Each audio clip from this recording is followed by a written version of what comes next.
হ্যাঁ, ওমান নাসবা সাইমান কানা লাহু মাগফিরাতাল লিযুনুবিহি, কেউ যদি সঙ্গতি রাখে, সামর্থ্য রাখে, আর্থিকভাবে সচ্ছল হয়, আর সে ব্যক্তি যদি কোনো রোজাদারকে পরিতৃপ্ত করে খুবভাবে খাওয়ালো, মেহমানদারি মাশাআল্লাহ, আল্লাহর অনেক মহাভাগ্যবান ইমানদার বান্দারা আছেন যারা মানুষকে খাওয়াতে খুব পছন্দ করেন, আছেন কি না? লম্বা দস্তরখানা, হরেক আইটেম খাবারের পসরা সাজায়, একেবারে হৃদয়ের মহব্বত দিয়ে মেহমানদের সামনে খাদ্য সাজায় যে আমার মেহমান যা পছন্দ করে তাই খাওয়াবো।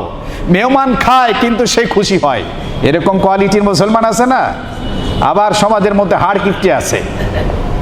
এইবার তো এসছেন, আগামীতে যখন আসবেন আমাদের বাড়িতে বেরিয়ে যাবেন কলকাতার মানুষের মতো। এরকম হাড় কিপটে মুসলমানও আছে। এই জন্য যারা কৃপণ মানুষ, যারা বখিল মানুষ, তারা জাহান্নামের কাছের মানুষ, আল্লাহর দূরের মানুষ, জান্নাত থেকে দূরের মানুষ। আল্লাহ তাআলা আমাদেরকে খুব কবুল করেন। যারা মানুষ খাওয়াতে পছন্দ করেন, যারা মানুষকে মেহমানদারি করান, এরা আল্লাহর বন্ধু। মোহতারাম হাজিরিন, রাসূলুল্লাহ সাল্লাল্লাহু আলাইহি সাল্লাম বলেছেন, কেউ যদি পরিতৃপ্ত সহকারে কাউকে ইফতার করায়, একেবারে পেটটা ভরে দিয়েছে, খুবভাবে খেয়েছে, হৃদয় দিয়ে তাকে খাইয়েছে, তো রাসূলুল্লাহ সাল্লাল্লাহু আলাইহি সাল্লাম বলেন এখানে লাভ হবে দুটো। ওয়াসাকাহুল্লাহু মিন হাউজি শারবাতান লা ইয়াজমা হাত্তা ইয়াদখুলাল জান্নাহ। একটা হলো যে সঙ্গতি নাই, সে এক ঢোক পানি দিয়ে কাউকে ইফতার করিয়েছে, সঙ্গতি নাই কিন্তু পকেটে পয়সা আছে, কিন্তু এটা দিয়ে খাওয়ায় না, পয়সা ছাড়া শুধু পানি খাওয়ায়, এটা হবে না। পয়সা নাই, একান্ত ইচ্ছা, কিচ্ছু নাই, রাসূল বললেন পানি খাওয়াও, দুধ খাওয়াও, একটা খেজুর খাওয়াও, যা পারো তাই দাও, কিন্তু তোমার পয়সা আছে তুমি খাওয়ালা না, তাহলে তো তুমি হাড় কিপটে, তুমি বখিল, তোমার ব্যাপারে এই কথা নাই। হ্যাঁ, সম্পদ আছে, মানুষকে খাওয়াচ্ছে, খুব মেহমানদারি করাচ্ছে, খুব আপ্যায়ন করাচ্ছে, খুব ইফতার করিয়েছে। রাসূলুল্লাহ সাল্লাল্লাহু আলাইহি সাল্লাম বলেন এক তো আল্লাহ তাআলা তাকে সমস্ত গুনাহ মাফ করে দিবেন, এবং হাউজে কাউসার, হাউজে কাউসার, ইন্না আতাইনাকাল কাউসার ফাসাল্লি লিরাব্বিকা ওয়ানহার। বাংলাদেশে হাউজ আছে কিন্তু সেটা হাউজে কাউসার না, কি বলেন? হাউজে কাউসার আল্লাহ তাআলা হাসরের ময়দানে মুহাম্মদুর রাসূলুল্লাহ সাল্লাল্লাহু আলাইহি সাল্লামকে দান করবেন। আকাশের নক্ষত্র পরিমাণ স্বর্ণের গ্লাস চারদিকে সাজানো থাকবে। ও মিম্বারি আলা হাউজি মুহাম্মদুর রাসূলুল্লাহ সাল্লাল্লাহু আলাইহি সাল্লাম এই যেই মিম্বারে বসে জুমার দিনে খুতবা দিতেন, ওই খুতবার মিম্বারকে মুহাম্মদুর রাসূলুল্লাহ সাল্লাল্লাহু আলাইহি সাল্লামের জন্য হাউজে কাউসারের কিনারায় স্থাপন করা হবে। হযরত আবু বকর ওমর রাদিয়াল্লাহু তাআলা আনহু হাউজে কাউসারের নিচ থেকে পানি উঠিয়ে মুহাম্মদুর রাসূলুল্লাহ সাল্লাল্লাহু আলাইহি সাল্লামের মোবারক হাতে দান করবেন।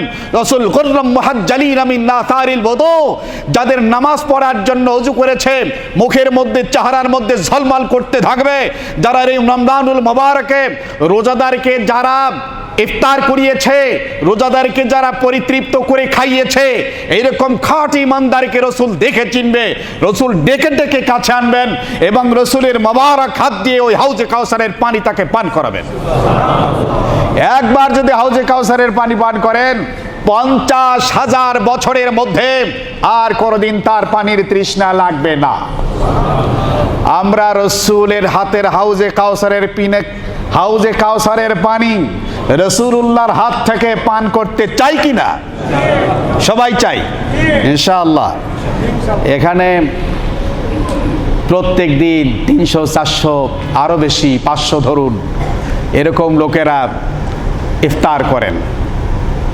তো এই যে পথচারী, ধনী গরিব সবাই খাক, ধনী খাইলেও সওয়াব, গরিব খাইলেও সওয়াব, কোনো অসুবিধা নেই, যে খাক মুসলমান সব হবেই।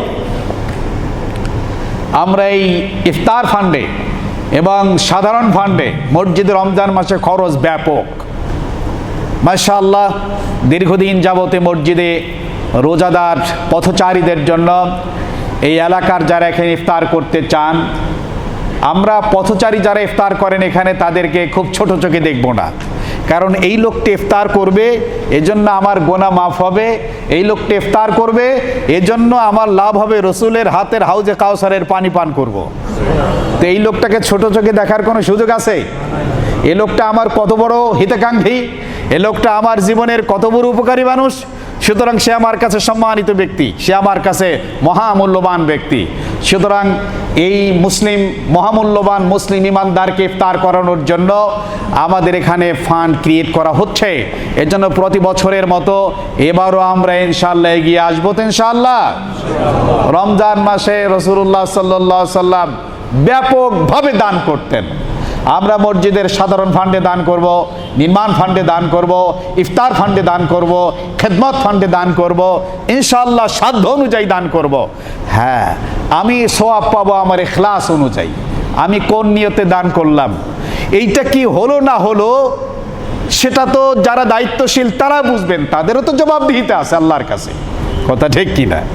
আপনারা এই যে আমাদের কাছে মাদ্রাসার টাকা দেন, এতিমখানার টাকা দেন, মসজিদ কমিটির কাছে মসজিদের টাকা দেন, এজন্য যারা দিচ্ছেন তারা তো মাশাআল্লাহ খুব সহজেই পার পেয়ে গেলেন আল্লাহর কাছে, কিন্তু যারা নিচ্ছেন তাদের হিসাব নিকাশ বড় জটিল, বড় জটিল।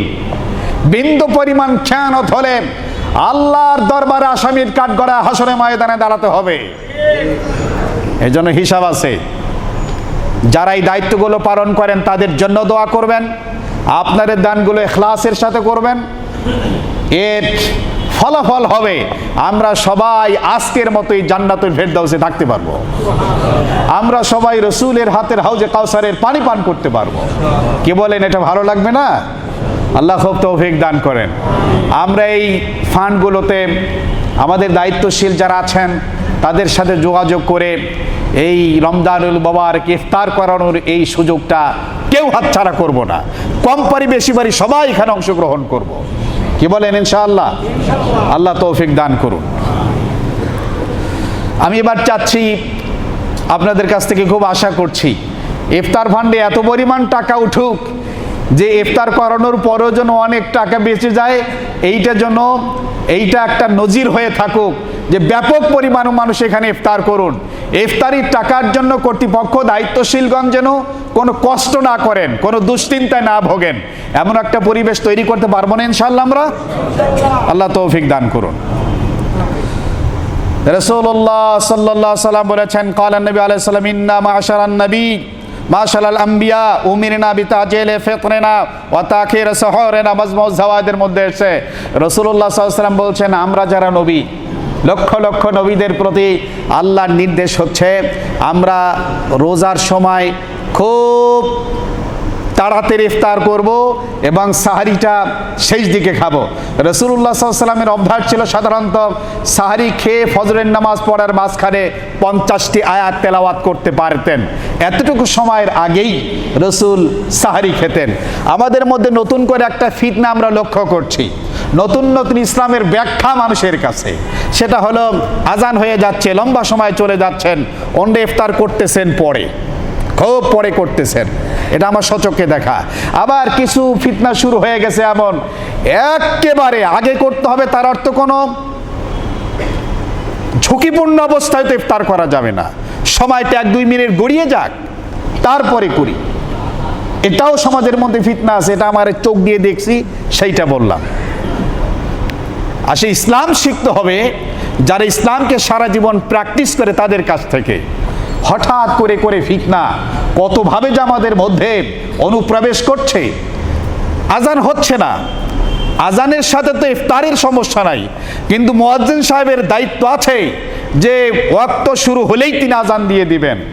তিনি সব মানুষ বসে আছেন, দেখবেন 2-1 আছেন ওনারা আগেই খাওয়া শুরু করছেন, মানে নিজেকে এত বড় দিনদার আর এত বড় আল্লাহওয়ালা নিজেদেরকে প্রকাশ করছেন, উপস্থাপন করছেন, দেখলে খুব অবাক হতে হয়। এটাও যেমন ফিতনা, আবার ইফতার হয়ে গেল সময় অনেক পরে তিনি ইফতার করলেন, এটাও ফিতনা।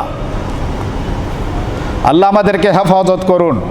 এই সমাজের রন্ধ্রে রন্ধ্রে ধর্মের নামে নানাবিধ ফিতনা প্রবেশ করেছে, আল্লাহ তাআলা আমাদেরকে এর থেকে হেফাজত করুন। রাসূলুল্লাহ সাল্লাল্লাহু আলাইহি ওয়াসাল্লাম বলেছেন, সালাসাতুন লা তুরাদ্দু দাওয়াতুহুম আস-সাইম হাত্তা ইফতির ওয়াল ইমামুল আদিল ওয়া দাওয়াতুল মাজলুম ইয়ারফাউহা আল্লাহু ফাওকাল গামাম ওয়া ইফতাহু লাহু আবওয়াবুস সামা ওয়া ইয়াকুলু আর-রাব্বু ইজ্জাতি লানসুরান্নাকা ওয়ালাউ বা'দা হিন। মুসনাদে আহমদ, তিরমিজি, ইবনে খুজাইমা, ইবনে হিব্বানের মধ্যে এসেছে, রাসূলুল্লাহ সাল্লাল্লাহু আলাইহি ওয়াসাল্লাম বলছেন, আবু হুরায়রা রাদিয়াল্লাহু আনহু সূত্রে বর্ণিত, নবী বলেছেন, 3 লোকের দোয়া, 3 সময়ের দোয়া কখনোই বৃথা হয় না, মিস হয় না। একটা হচ্ছে রোজাদার যখন ইফতার করার জন্য বসে আছে, ইফতারের পূর্বক্ষণে এই দোয়াটা অবশ্যই আল্লাহর দরবারে কবুল হয়ে যায়।